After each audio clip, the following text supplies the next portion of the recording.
நான் தேவ சமூகத்தில் காத்திருந்த பொழுது, இந்த குட் ஃப்ரைடே அன்னைக்கு நேற்று ஆண்டவருடைய சமூகத்தில் உபவாசம் பண்ணி காத்திருந்த பொழுது, அப்பொழுது யோவான் 19ஆம் அதிகாரம் 17ஆம் வசனத்தை ஆண்டவர் எனக்கு காண்பித்தார். அதை வாசிக்க கேட்போமா? யோவான் 19:17. அவர் தம்முடைய சிலுவையை சுமந்து கொண்டு எபிரேய பாஷையிலே கொல்கதா என்று சொல்லப்படும் கபாலஸ்தலம் என்கிற இடத்திற்கு புறப்பட்டு போனார். அவர் தம்முடைய சிலுவையை சுமந்து கொண்டு எபிரேய பாஷையில கொல்கதா என்று சொல்லப்படும் கபாலஸ்தலம் என்கிற இடத்திற்கு புறப்பட்டு போனார். இயேசு சிலுவையை சுமந்து கொண்டு போனார். He carried his cross. So இன்னைக்கு இயேசு சுவாமி எதெல்லாம் சுமந்தார்னு சொல்லி சில வசனங்கள் ஆதாரத்தோடு நம்ம வாழ்க்கையில இருக்கிற எவைகளெல்லாம் இயேசு சுமந்து கொண்டார்னு சொல்லி நம்ம தியானம் பண்ண போகிறோம். யோவான் 1ஆம் அதிகாரம் 29ஆம் வசனம் சொல்கிறது, உலகத்தின் பாவத்தை சுமந்து தீர்க்கிற தேவ ஆட்டுக்குட்டி. ஏசாயா 53ஆம் அதிகாரம் 12ஆம் வசனம் சொல்கிறது, அவர் அநேகருடைய பாவத்தை தாமே சுமந்து, உங்கள் பாவத்தை மட்டுமல்ல, உங்கள் குடும்பத்தினருடைய பாவங்களை, உங்கள் பாவத்தை மட்டும் இல்ல, உங்கள் சந்ததி வழியாய் வருகிற பாவங்களை. யோவான் 1ஆம் அதிகாரம் 29 நம்ம சொன்னது போல அவர் பாவத்தை சுமந்து தீர்க்கிற ஆட்டுக்குட்டியா இருக்கிறார், பரிகாரியாகிய ஆட்டுக்குட்டி.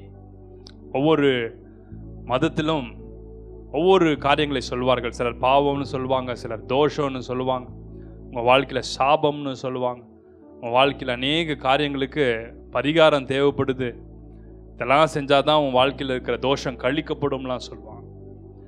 ஆனால் இயேசு கிறிஸ்து எல்லா பாவங்களுக்கு ஒரே பரிகாரமாக தன்னுடைய இரத்தத்தை, தன்னுடைய ஜீவனை நமக்காக ஈந்தார், நமக்காக சிந்தினார், பாவத்தை தன்மேல் சுமந்து கொண்டார். ஒரு பாவமும் அறியாத அவர் பாவத்தை நம்மேல சுமந்து கொண்டார். ஒரு பாவமும் அறியாத அவர். நான் இன்னைக்கு வந்து காலையில் யோசிச்சுட்டு இருந்தேன், வாழ்ந்தது இதே உலகத்துல ஒரு பாவமும் செய்யாத அவர் எழுதுறார் அப்போஸ்தலனாகிய பவுல். ஒரு பாவமும் செய்யாத அவர். 1 யோவான் 3ஆம் அதிகாரம் 5ஆம் வசனத்தை வாசித்து பார்ப்பீர்கள், அவர் பாவங்களை சுமந்து தீர்க்க வெளிப்பட்டார் என்று அறிவீர்கள், அவரிடத்தில் பாவம் இல்லை. 1 யோவான் 3:5 யோவான் எழுதுகிறார், அவரிடத்தில் ஒரு பாவமும் இல்லை.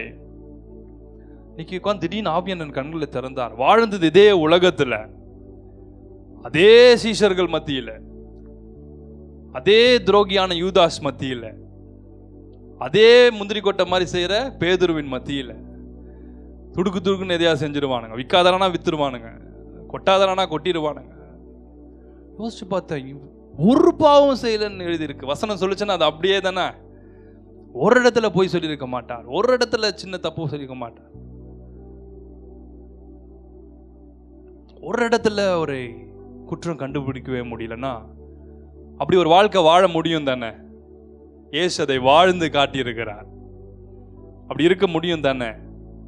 இயேசு கிறிஸ்துவின் ரத்தம் நம்மை கழுவிக்கொண்டே நம்மளை நீதிமான்கள் ஆக்குகிறார். அப்படி ஒரு வாழ்க்கை முடியும்னு ஆண்டவர் சொல்றார். என்னுடைய ரத்தத்தினால நீ கழுவப்பட்டு என் சமூகத்துக்கு வரும்பொழுது உன்னிடத்துல ஒரு பாவமும் இல்லை என்று நான் முத்திரை கொடுக்கிறேன். பிதாவின் சமூகத்துக்கு போய் நிற்கும் போது உன்னிடத்துல ஒரு பாவமும் இல்லை என்று அகற்றுகிறார். ஹல்லேலூயா. எபிரேயர் 9ஆம் அதிகாரம் 28ஆம் வசனம், கிறிஸ்துவும் அநேகருடைய பாவங்களை தன்மேல சுமந்து, உன் குடும்பத்தினுடைய பாவங்களை, உன் சந்ததியினுடைய பாவங்களை தன்மேல் சுமந்து கொண்டார். யோபு தான் நமக்கு ஒரு பெர்ஃபெக்ட் எக்ஸாம்பிள். யோபு தன் மனைவிக்காக, தன் பிள்ளைகளுக்காக, தன் குடும்பத்தினருக்காக, தன் கூட இருந்தவர்களுக்காக ஆண்டவரிடத்தில் வேண்டுதல் செய்கிறார்.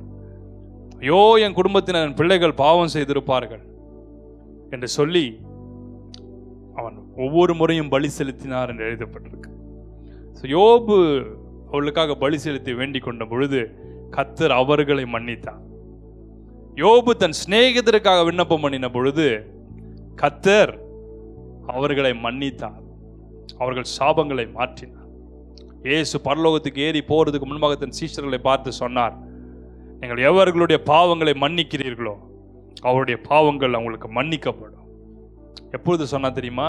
அவர்கள் மேல் ஊதி பரிசுத்த ஆவியை பெற்றுக்கொள்ளுங்கன்னு சொன்னதுக்கு அப்புறம் அவங்களுக்கு அதிக அதிகாரத்தை கொடுத்தார். நீ எவர்களுடைய பாவங்களை மன்னிக்கிறாய் அவர்களுக்கு நான் மன்னிக்கிறேன். அப்படின்னா சில பேருடைய சாபங்களை உடைக்க தேவன் சில பேர் அபிஷேகத்தை அதிகாரத்தை கொடுக்கிறார். சில ஊழியர்கள் மேல் அந்த கிருபையை அந்த பரிசுத்தாவின் வல்லமையின் மூலமாய் ஊதி கொடுக்கிறார். we have to be very careful with them. அவர்கள் நாவில தேவனுடைய அபிஷேகம் இருக்கும், அவருடைய பார்வையில தேவனுடைய அபிஷேகம் இருக்கும். அப்பொழுது அவர்கள் சொல்வது அப்படியே ஆகும். நீ ஆசீர்வதிக்கிறவளை ஆசீர்வதிப்பேன், நீ சபிக்கிறவளை சபிப்பேன் என்பார். ஆகவேதான் அநேகர் தெரியாம தவறி விடுகிறார். மோசேக்கு முன்பாக மீரியாம் பேசின பொழுது குஷ்டரோகம் அவள் மேல் வந்து விழுந்தது. காம்ப்ரமைஸே இல்லைன்னு சொல்லிட்டார். காம்ப்ரமைஸே கிடையாது. மோசே விண்ணப்பம் பண்ணினால் மாத்திரமே மாறும். ஏனால் நான் அவனுக்கு அந்த அதிகாரத்தை கொடுத்திருக்கிறேன். நான் அவன் மேல் அந்த அபிஷேகத்தை ஊற்றி இருக்கிறேன். ஆபிரகாம் மேல் அந்த அபிஷேகத்தை ஊற்றி இருந்தார். அப்பொழுது அபிமெலேக்கு போய் ஆண்டவர் விண்ணப்பம் பண்றார், நான் ஒரு தவறும் செய்யவில்லையே என்று சொல்லி. அப்பொழுது ஆண்டவர் சொல்றார், நோ நோ, நான் ஆபிரகாமுக்கு அந்த அதிகாரத்தை கொடுத்திருக்கிறேன். நான் கொடுத்ததை திரும்ப எடுக்கிறவர் அல்ல. என் வார்த்தைகளை திரும்ப மாற்ற என்னால் முடியாது. அந்த அபிஷேகத்தை அந்த அதிகாரத்தை பெற்ற ஆபிரகாம் இடத்துல நீ போய் சொல், அவன் உனக்காய் வேண்டுதல் செய்வான். அதுதான் ஆண்டவர் அபிமெலேக்கு கொடுத்த ஆலோசனை. ஆபிரகாம் இடத்துல போய் கெஞ்சின பொழுது ஆபிரகாம் அபிமெலேக்கும் அவன் குடும்பத்துக்காய் வேண்டுதல் செய்த பொழுது கர்த்தர் அவன் சிறையிருப்பை மாற்றினார். அநேகருடைய பாவங்களை தம்மேல் சுமந்து கொண்டார். 1 பேதுரு 2:24 அவர் தாமே தம்முடைய சரீரத்தில் நம்முடைய பாவங்களை சிலுவையின் மேல் சுமந்தார். சிலுவையின் மேல் சுமந்தார். இந்த வசனங்களெல்லாம் எழுதி வைத்துக் கொள்ளுங்க. அல்லது ஒருவேளை இன்னைக்கு ப்ரிப்பேர்டா வரலன்னா நீங்க வீடியோல பார்க்கும் போது எழுதி வைத்துக் கொள்ளலாம். You have to be very careful. ஏன்னா சிலருக்கு பிரசங்கிக்கும் போது என்ன சொல்லி பிரசங்கிக்கிறதுனே தெரியாது.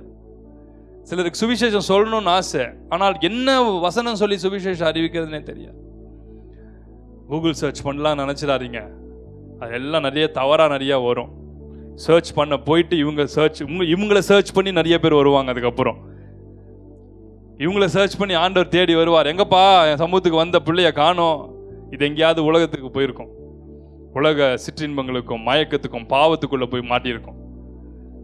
யூடியூப்ல வீடியோஸ் கேட்கலான்னு போகும், அவ்வளோதான், முடிஞ்சிருச்சு.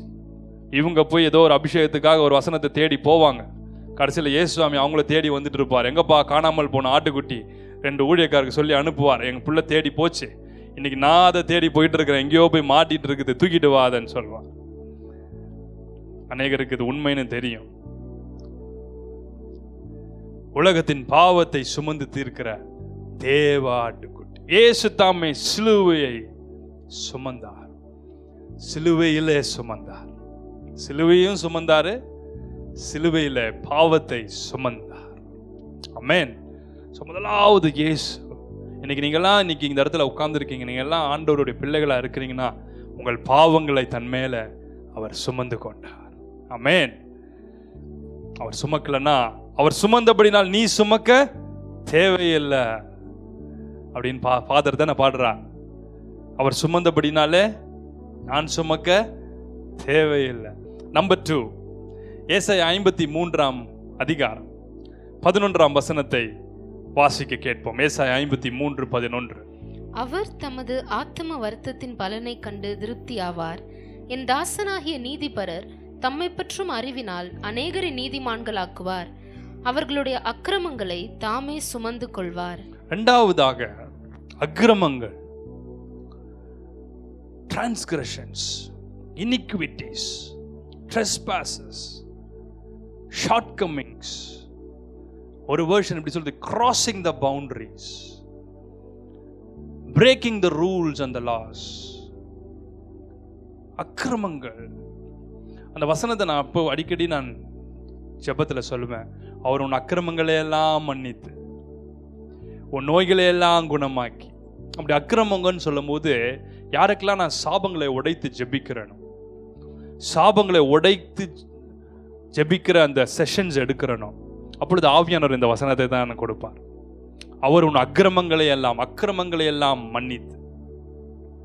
அக்கிரமங்கள்னா குடும்பத்தை தொடர்ந்து வர்ற சாபங்கள், பாவத்து நிமித்தம் வர்ற சாபங்கள், மன்னிக்க முடியாத சாபம், ரத்தம் சிந்துதல்னால வர்ற சாபங்கள், மற்றவங்களுடைய கஷ்டத்தினால வேதனையினால வர்ற சாபங்கள், ஊழியக்காரருடைய கண்ணீரினால் வருகிற சாபங்கள், அவங்க வாயிலிருந்து புறப்பட்ட வார்த்தைகளால் வர்ற சாபங்கள், ஊழியக்காரங்களுக்கு விரோதமாய், சபைகளுக்கு விரோதமாய் தாறுமாறா பேசுவாங்க, தாறுமாறா அவங்களுக்கு விரோதமாய் கிரியை செய்வாங்க. சவுல் தான் அதுக்கு பெர்ஃபெக்ட் எக்ஸாம்பிள். சவுல் தேவனால் அபிஷேகம் பண்ணப்பட்ட அப்போஸ்தலருக்கு விரோதமாய், சீஷர்களுக்கு விரோதமாய், ஊழியக்காரர்களுக்கு விரோதமாய், விசுவாசிகளுக்கு விரோதமாய், சபைக்கு விரோதமாய் தன் வாயை துணிகரமாய் திறந்தார். அவளை கொல்லும்படிக்கான அதிகாரத்தை பெற்று சென்றார். எவ்வளவு வேகமா ஓட வச்சாரு பாருங்க ஆண்டவர். எந்த இடத்துல அவங்களுக்கு தண்டனையை வாங்க முடியுமோ ஒரு லாயர் பண்ண வேண்ட வேலையை சவுல் பண்ணார். ஆண்டவரே நேரா வந்துட்டார் அவரை பார்க்க. சவுலே, என்னை ஏன் துன்பப்படுத்துகிறாய்? நீ யார் சுவாமி? உன்னை துன்பப்படுத்த நீ யாருன்னு எனக்கு தெரியாதுன்னு சொன்ன. நீ துன்பப்படுத்துகிற இயேசு நானேன்னு சொன்னார். செய்திக்குள்ள போகும்போது நம்ம டீப்பா போகலாம் அதை குறிச்சு. அக்கிரமங்கள், சவுலே முள்ளில் உதைக்கிறது உனக்கு கடினமாம், முள்ளில் உதைக்கிறது உனக்கு கடினமாம். அதெல்லாம் பிரச்சனை இல்லை ஆண்டவர்னு சொல்லியிருப்பார்னு நினைக்கிறேன். ஒன்றும் புரியல அவருக்கு. முள்ளில் உதைக்கிறது கடினம்னா என்னன்னே தெரியல. முள்ளில் உதைச்சிட்டாரு. அதோடைய காயங்கள் இருக்கும் தானே, இந்த காயங்கள் ரத்தம் வந்துட்டே இருக்கும் தானே, அது ஆறாத காயமா இருக்கும், ஆறாத ரணமா இருக்கும். முள்ளில் உதைக்கிறது உனக்கு கடினமா. சில புண்கள் ஆறவே ஆறாது, பார்த்துருக்கீங்களா? சில காயங்கள் ஆறவே ஆறாது. சில குடும்பத்தின் மேல சாபங்கள் மாறவே மாறாது. அது அடையாளத்தை போல இருக்கும். குடும்பத்தை தொடர்ந்து வர்ற சாபங்கள், இது ancestral curses-ஆ தொடர்ந்து வரும். நான் எப்பொழுதுமே சொல்றது என்ன தெரியுமா? நானும் என் வீடும் என் வீட்டார் அனைவரும், அப்படின்னா நம்ம எல்லாரும் கர்த்தருடைய அபிஷேகத்தினால் நிறைந்து தம்முடைய வார்த்தையில அவருடைய வார்த்தைகளை கேட்டு பரிசுத்தாவினால் நிறைந்து இருக்கிற பிள்ளைகள் அதோடு கூட ஸ்டாப் ஆயிடணும். It should not follow your generations. It should not follow in your future. It should stop right where it is. தெரியாம இவங்கிட்ட வந்து மாட்டிக்கிட்டேன்னு சொல்லும் பிசாஸ். தெரியாம இவகிட்ட வந்து மாட்டிக்கிட்டேன்னு சொல்லி உன் குடும்பத்தை தொடர்ந்து வர அந்த ஜெனரேஷனல் கர்சஸ் உன்னோடு கூட முடிஞ்சு போயிடும். அது வரைக்கும் ஆக்சிடென்ட்ஸ் நடந்துட்டே இருக்கும். அது வரைக்கும் ப்ரீமெச்சூர் டெத்ஸ் வந்துட்டே இருக்கும். அது வரைக்கும் உங்க குடும்பத்தில் மிஸ்கேரேஜஸ் நடந்துட்டே இருக்கும், அபார்ஷன்ஸ் நடந்துட்டே இருக்கும். அது வரைக்கும் உங்க குடும்பத்தில் குழந்தையே இல்லாமல் இருக்கும். அது வரைக்கும் உங்க குடும்பத்தில் திருமணமே நடக்காமல் இருக்கும். சொல்லுவாங்க, ஐயோ இந்த குடும்பத்தில் இப்படிலாம் இருந்துச்சு, இப்படி இவங்க செத்தாங்க, இப்படி நடந்துச்சு தான்ப்பா. என்னோட முடிகிறது. வாயை திறந்து சொல்லுங்க, என்னோடனா உங்களோடு இல்லை. உங்க கண்ணில் நீங்க பாக்குறீங்களா, கேட்டீங்களா, அதோட முடிஞ்சிருச்சு. உன் காதில் அதை கேட்க வைப்பார், உன் கண்களினால் அதை பார்க்க வைப்பார். ஆனால் உனக்கு அது பலிக்காதபடி செய்வார். உன் கண்களினால் அவைகளை காண்பாய், ஆனால் அவைகள் வாழ்க்கையில் நிறைவேறாது. உன் பக்கத்தில் 1000 பேரும் உன் வலது புறத்தில் 10,000 பேர் விழுவான். நீ அதை கண்ணில் பார்ப்ப, அது உன்னை அணுகாது, அது உன்னை அணுகாது என்பார். அவர் உன் அக்கிரமங்களை மன்னிக்கிறவர். அவர் தமது ஆத்ம வருத்தத்தின் பலனை கண்டு திருப்தியாவார். அவருக்கு திருப்தி எது தெரியுமா? சுவாமிக்கு ஆத்துமாக்கள் ஆத்துமாக்களை அவருக்கு முன்பாக கொண்டு வரும்போது அவருடைய ஆத்மா சிறைப்பட்டது. அவருடைய ஆத்மாவில வருத்தத்தை பார்த்தார். ஆனால் அதன் மூலம் அநேக சிறைப்பட்டவர்களை சிறையாக அவர் கொண்டு போனார். ஆமென், ஆமென். அநேகரை அவர் நீதிமான்கள் ஆக்குகிறார். அவருடைய அக்கிரமங்களை தாமே சுமந்து கொள்றார். உங்களை நீதிமான்களாக மாக்கும்படி அவர் பாவத்தை மாற்றம்ல அக்கிரமங்களை தன் மேல சுமந்து கொண்டார். மத்தேயு 8:17 வாசிக்க கேட்போமா? மத்தேயு 8:17. அவர் தாமே நம்முடைய பலவீனங்களை ஏற்றுக்கொண்டு நம்முடைய நோய்களை சுமந்தார் என்று ஏசாயா தீர்க்கதரிசியினால் உரைக்கப்பட்டது நிறைவேறும்படி இப்படி நடந்தது. அவர் தாமே நம்முடைய பலவீனங்களை சுமந்தார், அவர் தாமே நம்முடைய நோய்களை சுமந்தார். அதன அர்த்தம், பாடுகளை சுமந்தார், பலவீனங்களை சுமந்தார், நோய்களை சுமந்தார். பலகீனம், பாடுகள், இதெல்லாம் ஒவ்வொரு ஒரு வித்தியாசமான அர்த்தத்தை குறிக்கிறது. ஒவ்வொரு வேர்ஷன்ஸ் ஒரு மாதிரி சொல்லுகிறது. தன் மேல தன் பாடுகளை சுமந்து கொண்டான். பலவீனம்னா வீக்னஸ். நிறைய பேருக்கு நோய் இருக்காது, பேய் இருக்கும்னு சொல்லாதீங்க. சிலருக்கு பேயும் இருக்கும், நோயும் இருக்கும். சிலருக்கு பேய் இருக்கும், நோய் இருக்காது. நோய் இருக்கும், பேய் இருக்காது. ஆனால் பலகீனம் இருக்கும், வீக்னஸ்ன்னு சொல்லுவாங்க. எதுக்கேளு வீக்னஸ் தான். வாழ்க்கை ஃபுல்லாக ஒரு விட்டமின் டேப்லெட் போட்டால் தான் அது உயிரோடையே நிற்கும். அந்த விட்டமின் டேப்லெட் ஒரு நாள் போடலாம், காலையாச்சுன்னா மூச்சையே வாங்காத மாதிரியே தெரியும், மூச்சு விட்டு விட்டு பாங்க. அந்த அந்த விட்டமின் டேப்லெட் அதை போட்ட உடனே தான் அடுத்த நாள் அவங்களுக்கு ஸ்ட்ரைட்டாகவே நிற்பாங்க. இல்லைன்னா அவங்களுக்கு ஒரு மாதிரி முதுகு வளைஞ்ச மாதிரியே இருக்கும். கேளுங்க, வீக்னஸ். அனிமிக்கா இருக்கேன், பக்கத்தில் இருக்கிறது பார்க்க நல்லா தானே சாப்பிட்ற, உனக்கு ஏன் இந்த அனிமிக்கா ஆகுது? அப்படி இருக்கும். கஷ்டம்தான், நான் குறையா சொல்லல. பலவீனங்கள், வீக்னஸ். டாக்டர் அழகா எழுதி முடிச்சிருவார், ஜெனரல் வீக்னஸ். உங்க ரிப்போர்ட்டை பார்த்தீங்கன்னா ஜெனரல் வீக்னஸ் எழுதியிருப்பாங்க. அவர் பலவீனங்களை ஏற்றுக்கொள்றார். அவர் நம்முடைய நோய்களை சுமந்தார், எல்லா நோய்களையும் சுமந்தார்.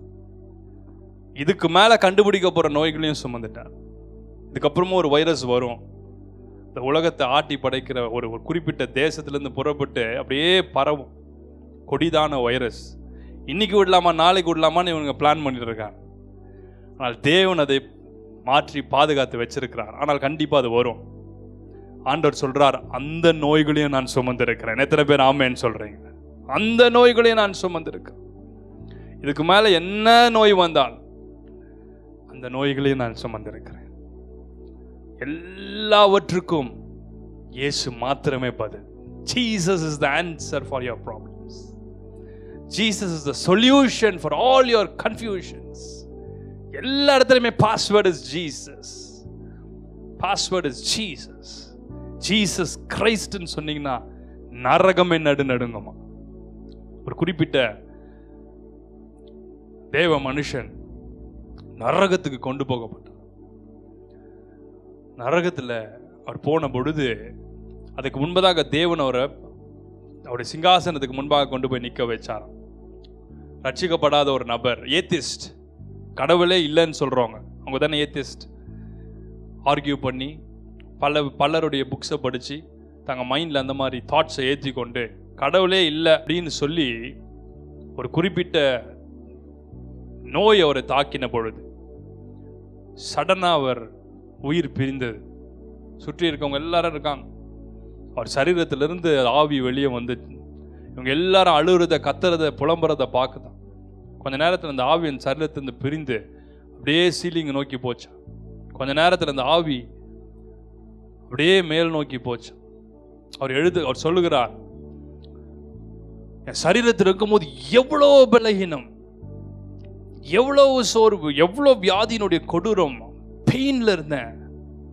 The moment I left my body, என் ஸ்பிரிட் என் உடம்புல இருந்து வெளியே வந்து அடுத்த செகண்ட் ஒரு பெயினுமே எனக்கு தெரியல, ஒரு அட்டாக்கும் எனக்கு தெரியல, அந்த பெயினுடைய சிவியாரிட்டி எனக்கு தெரியல. ஆனால் எல்லா தாட்ஸுமே எனக்கு அப்படியே தான் இருந்துச்சு. என்ன நோய் எனக்கு வந்துச்சு, என்ன பலகீனம் எனக்கு இருந்துச்சு, அதெல்லாம் மைண்டில் தாட்ஸ் வந்து அப்படியே லோடடாக இருக்கான். இவங்கெல்லாம் அழுறது தெரியுது, இவங்கெல்லாம் ட்ரை பண்ணுறாங்க, டாக்டர்ஸ் கொண்டு போகிறாங்க, எல்லாம் தெரியுது.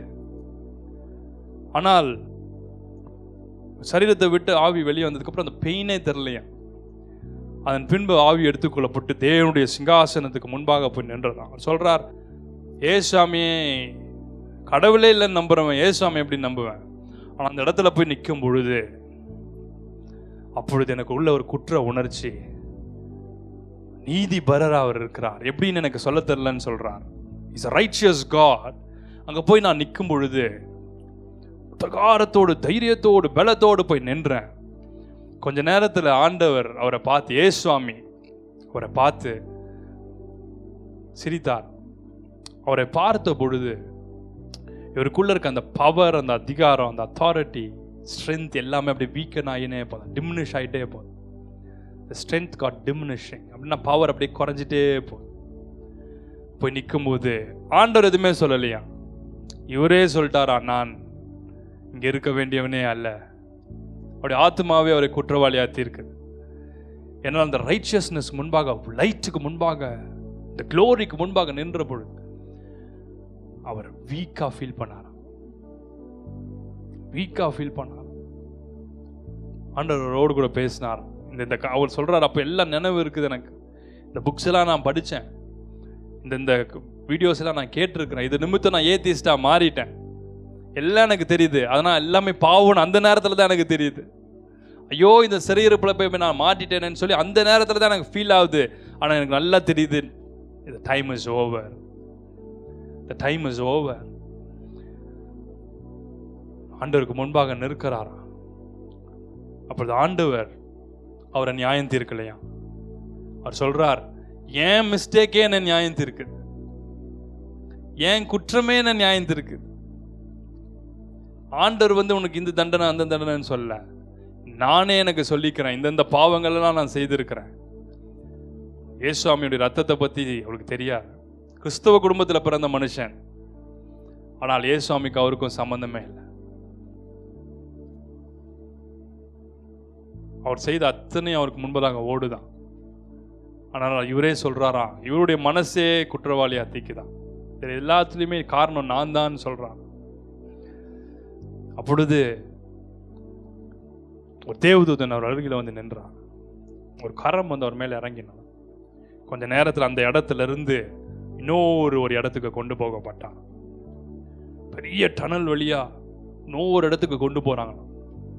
அந்த இடத்துக்கு உள்ள போகும்போது the angelic beings, light, angels of light, இந்த இடத்துல பெரிய ஒரு வெளிச்சத்தின் மத்தியில இவங்க அந்த டனல் வழியா போய் அவங்க இறங்கும் போது, உனக்கு இந்த இடத்துல இருக்க பாதி கிங்டம் உனக்கு நான் தர்றேன் அப்படின்னு அந்த ஏஞ்சல் சொன்னாங்க. இவரும் சந்தோஷமா உள்ள என்ட்ராகிறான். உள்ள என்ட்ராக திடீரென்று கொடிதான அவருடைய நண்பர்கள், ஏற்கனவே அவரோடு பழகின சில நண்பர்கள் அந்த இடத்துக்கு வந்தாங்களாம். அவர் சொல்றாரு, எனக்கு நினைவு வருகிறது, ஒரு குறிப்பிட்ட இடத்துல பார்லயோ ஏதோ ஒரு ஃபைட்ல இவங்க எல்லாம் பார்ல போய் குடிக்கிறவங்க போல, இந்த இடத்துல ஏதோ ஒரு பேச்சில் அந்த நபர் கொலை செய்யப்படுறார், வாஸ் மர்டர்ட். அந்த ஃப்ரெண்டுக்குள்ள நடந்த ஃபைட்ஸ்ல மர்டர் ஆயிட்டார். அவரும் நல்லபடியாக வெல்கம் அப்படின்னு சொல்லி சந்தோஷத்தோடு, இவரும் ரொம்ப சந்தோஷத்தோடு அவரை பார்த்துட்டோம். அவனுக்கு எல்லாமே ஞாபகம் இருக்கான், பழைய தாட்ஸ் எல்லாமே. அந்த நேரத்தில் என்ன நடந்துச்சு, அப்படி எப்படி இறந்து போனதெல்லாம் சொல்றாராம். அதன் பின்பு உள்ள போகும் பொழுது கொஞ்சம் கொஞ்சமா என்ட்ராக அந்த நபருடைய முகம் வேறுபட்டுச்சான். கொஞ்சம் கொஞ்சமா வேறுபடுதான். ஏற்கனவே அந்த ஏஞ்சலிக் பீயிங்ஸோடைய பீயிங்ஸும் சிலது தவளையை போல மாறுதான், சிலர் கொடிதான மிருகங்களை போல ஷேப்ஸ் மாறுதான். கொஞ்சம் கொஞ்சமா அந்த லைட் டிமினிஷ் ஆகுதான். சொல்றாரு, இட்ஸ் டிசெப்ஷன். அவர் சொல்றார், அதே இடத்துல நான் அந்த டிசெப்ஷனை பார்த்தேன். இந்த உலகத்தில் எப்படி நான் ஏத்திஸ்டா இருக்கும்போது எப்படி ஒரு பீஸ் இருக்குமோ, ஒரு ஹார்மனி இருக்குமோ, அது நிரந்தரமானது கிடையாது.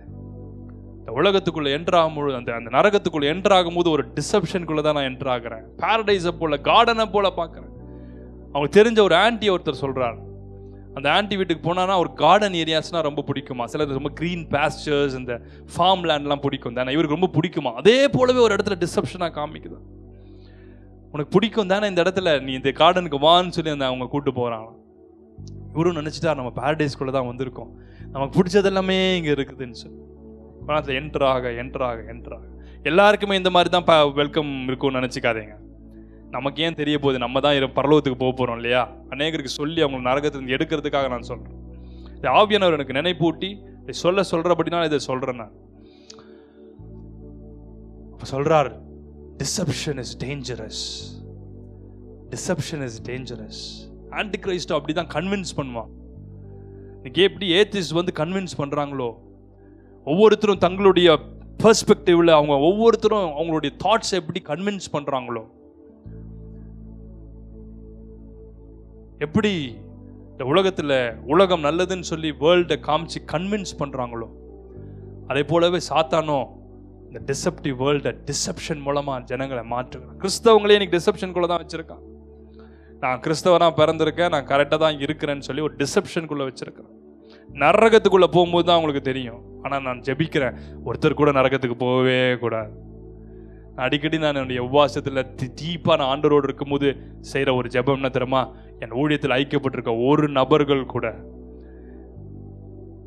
என் ஊழியத்தில்னு சொல்லலை, உங்களுக்காக நான் ஜெபம் பண்ணணும் தானே, என் மேலே விழுந்த கடமை, என் கூட ஐக்கியப்பட்டிருக்கவங்க, நான் பார்த்தவங்க, அடிக்கடி நான் ஜெபம் பண்ணுவேன். சின்ன வயதுலேருந்து நான் பார்த்து நான் கூட என் கூட ஐக்கியப்பட்டிருக்கவங்களாம் அவங்க பரலோக ராஜ்யத்துக்குள்ளே போயிடணும். டெத் பெட்லையாவது அவங்கள ரட்சிச்சு எப்படியாவது அவங்க பரலோகத்துக்குள்ளே போயிடணும்.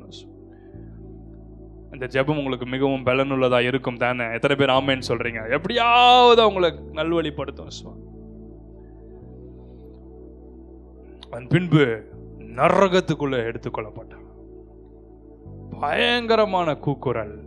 அவர் எப்படி எக்ஸ்பிளைன் பண்றாருன்னா, அந்த புக்கில் எழுதுறாருன்னா, பிரிசன் ஒவ்வொன்றும் கியூப்ஸை போல, பிரிசனை போல, செல்ஸ், பிரிசன் செல்ஸ்ன்னு சொல்லுவாங்க. சொல்றார், உண்மையாவே செல்னா அதுதான், ரொம்ப பெருசா இருக்க மாதிரி இருக்கு, உள்ள போனா கெட்ட இல்லாத அளவுக்கு சிறைச்சாலை. ஷார்ட் பிளேஸ்குள்ள ஒருத்தரை போய் திணிச்சா எப்படி இருக்கும், அதே போல இருக்கிறார். அநேக ஆண்டுகளுக்கு முன்பதாக மரிச்ச வாரியர்ஸ் அங்க பார்த்திருக்கிறார். அநேக கொடிதான மக்கள், லட்சக்கணக்கான மக்களை கொன்று குவிச்ச சில கொடூரமான மனுஷர்கள் இந்த நரகத்தில் ஆண்டவர் காண்பிச்சா. எப்படியெல்லாம் இந்த உலகத்தில் இருக்கும்போது சித்திரவதை பண்ணி கொன்று போட்டாங்களோ, அதே மாதிரி சித்திரவதையை அவங்க அங்க அனுபவிக்கிறாங்களாம் every second. For example 1 lakh பீப்புளை ஒரு லீடர் அல்லது ஒரு ஆர்மி மென் கொண்டிருக்கான்னு வச்சுக்கோங்களேன், மினிமமா சொல்றேன். அந்த 1 lakh பீப்புள் எப்படி சித்திரவதை பண்ணப்பட்டு இறந்தாங்களோ, அந்த ஒவ்வொரு செகண்டும் the process is continuing. The process is continuing. சொல்லும் போதே அதை பார்த்த நபர் அழுகிறார், புலம்புகிறார். கொஞ்ச நேரத்தில் டைம் இல்லை நான் டீப்பா போக, நீ வர நாட்கள் நிறைய உங்களுக்கு சொல்றேன். இந்த மாதிரி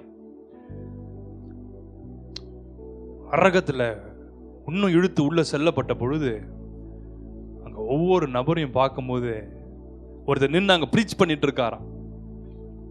அந்த இடத்துல நின்று ப்ரீச் பண்றாராம், ரிவைவலை பத்தி ப்ரீச் பண்றாராம். அப்போது கொஞ்ச நேரம் அங்க இருக்கிற சாத்தான்லாம் அவருக்கு விசுவாசிக்க மாதிரி தெரியுதான் அவருக்கு. ஆகவே ஒரு ரொம்ப டீப்பா வரப்போற ரிவைவல் பத்தி பிரசங்கம் பண்றான். உட்கார்ந்து எல்லாமே கேட்டுக்கொண்டு இருந்துச்சான். கொஞ்ச நேரத்துல இந்த பிசாசுகள்லாம் அப்படியே மாறி பாஞ்சு போய் அவரை பிடிச்சு சின்ன வேணாமா குத்து அல்லறுகிறாராம், அல்லறுகிறாராம். சொல்றார், அந்த நோயில நான் மரிச்சு போனேன், கொஞ்ச நேரத்துல இவர் இருக்க வேண்டிய இடத்துக்கும் அவர் கொண்டு போகப்படுறார். இவர் இருக்க வேண்டிய இந்த பிரசன்ட் செல்ஸ் இடத்துக்கு போகும்போது இவருக்கு நல்லா தெரியுதான், இது இவருக்காக நியமிக்கப்பட்ட இடம், இவருக்காக உருவாக்கப்பட்ட ஸ்தலம். சாத்தானும் உருவாக்கித்தானே இருக்கான்.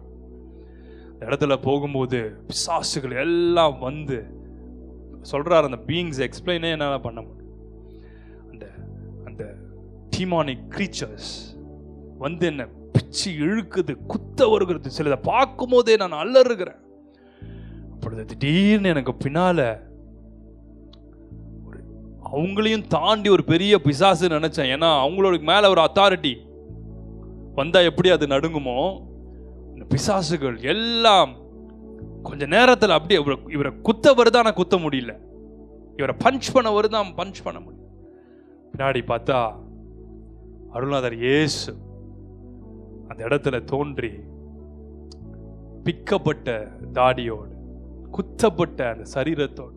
அவர் சொல்றார், அதை பார்க்கும்போது இவர் செஞ்ச அந்த பாவத்தினால அந்த அந்த அந்த அந்த குத்து அந்த அந்த அந்த தாடி பிக்கப்பட்டிருக்கிறத அவர் ஃபீல் பண்றாராம் ஸ்பிரிட்ல. இவர் செஞ்ச மிஸ்டேக்னால அவருடைய சரீரம் குத்தப்பட்டிருக்கிறத அதனால அவர் ஃபீல் பண்றாராம். புரியுதா நான் சொல்ல வராது? அதோடு கூட இருக்கும்போது ஒரு ஆணி பாய்ந்த கரை அந்த இடத்துல இறங்குச்சு. அவரை பார்க்கும்போது அந்த இடத்துக்கு அத்தனை பிசாசுகளும் நடுங்கி பின்வாங்கி ஓடுதான்.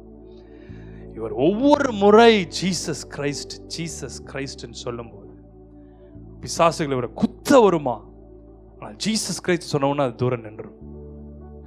ஆனோர் பூலோகத்தோர் பூமியின் கீழானவர் எல்லாருடைய முழங்கால்களும் முட்டங்கத்தக்கதான அதிகாரம் இயேசு கிறிஸ்துவின் மேல் இருந்து. அவர் நம்முடைய பாவங்களை சுமந்தார், அவர் அக்கிரமங்களை சுமந்தார், அவர் நோய்களை சுமந்தார். அடுத்த நிமிஷம் அவர் தேவன் திரும்பி அதே சிங்காசனம் இருக்கிற இடத்துக்கு ஓடுவதை நிறுத்தினார். அவர் சொன்னாராம், நான் உன்னை இந்த ஒரே ஒரு முறை மன்னிக்கிறேன், இந்த ஒரே ஒரு முறை I'm giving you a last chance. எல்லாருக்கும் அப்படி கொடுக்கப்படுறது இல்லை, ஆனா உனக்கு நான் கொடுக்கிறேன். இன்னொரு தேவ மனுஷன் இப்படி எழுதுறான். லாசரு சொல்லுகிறான், ஒரு சொட்டு தண்ணீராவது கொடுக்கணும். ஐஸ்வர்யமான் லாசர் இடத்துல போய் கதறும் பொழுது ஆபிரகாம் சொல்றாருல்ல, ஆபிரகாமும் தீர்க்கதரிசிகளும் உண்டே அப்படின்னு எழுதியிருக்கும் அந்த வசனம். ஸோ அப்படின்னா ஏற்கனவே சொல்றதுக்கான ஆட்களை தேவன் நியமிக்கிறார், அப்படிதானே? ஸோ சொல்றதுக்கான ஆட்கள் நீங்களும் நானும் தான். யாராவது ஒருத்தரையாவது என்னை அனுப்பும், இந்த ரிலேட்டிவ்ஸ்லாம் அங்கே என் நண்பர்கள்லாம்னு சொல்லி அந்த ஐஸ்வர்யவான் கதறுவான், ஐயோ மற்றவங்களாம் இந்த இடத்துக்கு வந்துடக்கூடாதுன்னு சொல்லி. ஸோ ஆண்டவர் இவருக்கு அந்த தருணத்தை கொடுத்து திரும்பியும் சொன்னாராம், இந்த ஒரு மிஸ்ஸை உனக்கு நான் சான்ஸ் கொடுக்குறேன், கோ பேக். அவர் மேல் ஊதுனாராம். ஊதுன அடுத்த நிமிஷம் அந்த ஹாஸ்பிட்டல் அறையில் பெட்ல அவர் எழுந்திருக்கிறார்னா அந்த ஆவி வந்து அங்கே பார்த்துட்டு இருக்கு. இந்த சுற்றி இருக்கிறவங்களாம் என்ன பண்ணிருப்பானுங்கன்னு சொல்லுங்க. ஹாஸ்பிட்டல் சொன்னால் நமக்கு பிரச்சனை ஆகிடப்போகுது. சுற்றி இருக்கிறவங்களாம் அடிக்கிறான், ஒருத்தன் பம்ப் பண்ணுறான் ஹார்ட்டை. நர்ஸ் அப்போ தான் கண்டுபிடிச்சி பிளட் டெஸ்ட் எடுத்துகிட்டு வருது ரிப்போர்ட், இவருக்கு இந்த நோயில் தான், எப்போ இந்த நோய் தான் கண்டுபிடிச்சிட்டோம், இந்த நோயினால தான் அவர் இறந்து போனார், இவருக்கு தெரியும் எந்த நோயில் மறிச்சாருன்னு சொல்லி. அப்போ தான் அவங்க டயக்னைஸ் பண்ணிட்டு இதுக்கு இந்த ட்ரீட்மெண்ட்டை கொடுக்கலாம், அப்படி பண்ணுவோம் இப்படி பண்ணுவோம். இவர் மேலேருந்து பார்த்துக்கிட்டு இருக்காராம். ஆவி இன்னும் உள்ள அனுப்பல பாருங்க, ஆண்டவர் பார்க்குறான். கொஞ்சம் நேரத்தில் இவர் உள்ளே வந்துட்டாராம். அந்த ட்ரக்லேயோ இதுலேயோ கொண்டு போயிருக்காங்க அவரை ஹாஸ்பிட்டலுக்கு. அதெல்லாம் இவர் மேலேருந்து ட்ரக்கு மேலேருந்து பார்த்துட்டு இருந்திருக்காரு. முடிச்சதுக்கப்புறம் கேட்டிருக்காரு, ஏன் இந்த மாதிரிலாம் நீங்கள் பண்ணல, நீ இப்போ பார்த்த, நீ தான் மயங்கி விழுந்துட்டியே, டேய் ட்ரக்கு மேலேருந்து பார்த்தேன்டா நான். அவனுக்கு சொன்னாலும் புரியலையாம். எழுந்ததுக்கப்புறம் அந்த டாக்டர் கிட்ட சொல்கிறாராம், கியூப்ஸ் எங்கே இருக்குது, செல்ஸ் எங்கே இருக்குது, பிரிசன் எங்கே இருக்குது. அவர் சொன்னாரே, படு, நீ இன்னும் நிதானத்துக்குள்ள வரல, நம்ம ஊர் பிரசிடென்ட் பேர் சொல்லு அப்படின்னு சொன்னாராம். புரியுதா சொல்ல வருது? அவன் எங்க ரியாலிட்டிக்குள்ள வரானா, இன்னும் ஹாலுசினேஷன்ல இருக்கானா, என்ன ஆச்சுன்னு எனக்கு தெரியல. ஒவ்வொருத்தரா ஜிகே கொஸ்டின் கேட்க ஆரம்பிச்சிருப்பாங்க. திருப்பியும் ஜிகே வருது, திருப்பியும் கேட்க ஆரம்பிச்சிட்டான். நீ யாருன்னு சொல்லு, நான் யாருன்னே தெரியலன்னு சில பேர் உட்காந்துருப்ப தானே, நான் எங்க இருக்கேன், நான் யாரு, அந்த மாதிரி டாக்டர் கூப்பிட்டு இந்த கண்ட்ரியோட பிரசிடென்ட் பேரை சொல்லு. அவர் சொல்றாரு, எனக்கு நிலைமை என்ன ஆச்சுன்னு தெரியும். திரும்ப திரும்ப பல முறை அந்த நைட் மேட்ச்ல எழுந்திரிப்பாராம். செல்ஸ், அந்த டீமன்ஸ், அந்த நோய்களை இயேசு சுமந்தார். சிலுவையில் இயேசு இந்த நோய்களை சுமந்தார். அந்த நபர் கொடிதான அந்த வியாதியில மரிச்சு போனார்ல, இயேசு அதை சுமந்ததுனால அவருக்கு ஒரே ஒரு சான்ஸ் ஆண்டவர் கொடுத்து திரும்பி அனுப்பியிருக்கார். சொல்லும் போதே எழுதுறார் அந்த புத்தகத்தில், அழுகுறார்.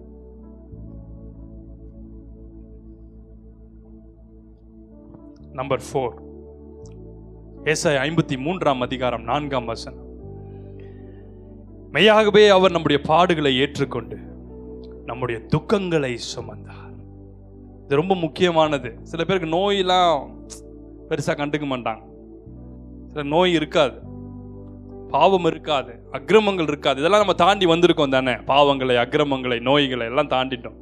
ஆனா துக்கம் இருக்கு பாருங்களேன், அது எங்க சொல்லிட்டு வரும்னே தெரியாது.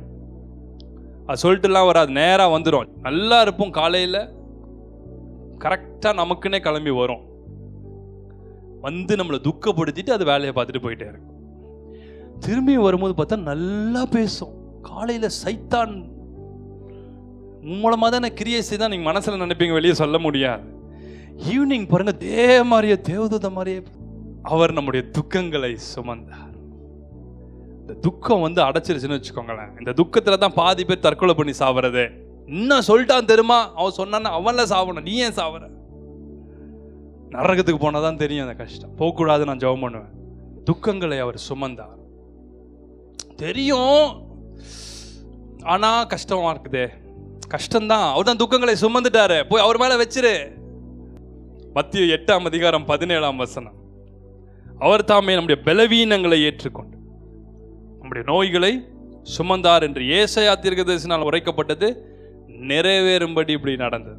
அதை கன்ஃபார்ம் பண்றாரு பாருங்களேன் ஆண்டவர். இந்த வார்த்தையை ஏசாயா அவங்க ஹானர் பண்ணணும்னு நினைக்கிறார்.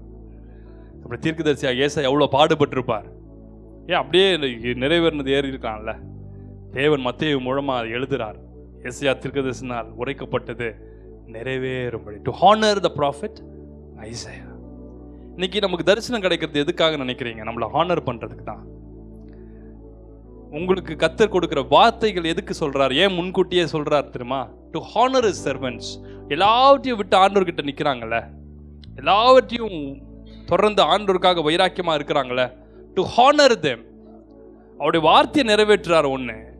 ரெண்டாவது, தம்முடைய ஊழியக்காரர்களை கனம் பண்றதுக்காக தம்முடைய வார்த்தையை அவங்க மூலமா உறுதிப்படுத்துகிறார்.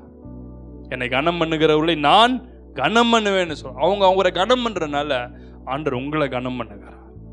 கடைசியாக 5ஆவதாக யோவான் 19ஆம் அதிகாரம் 17ஆம் வசனம் வாசிக்க கேட்போமா?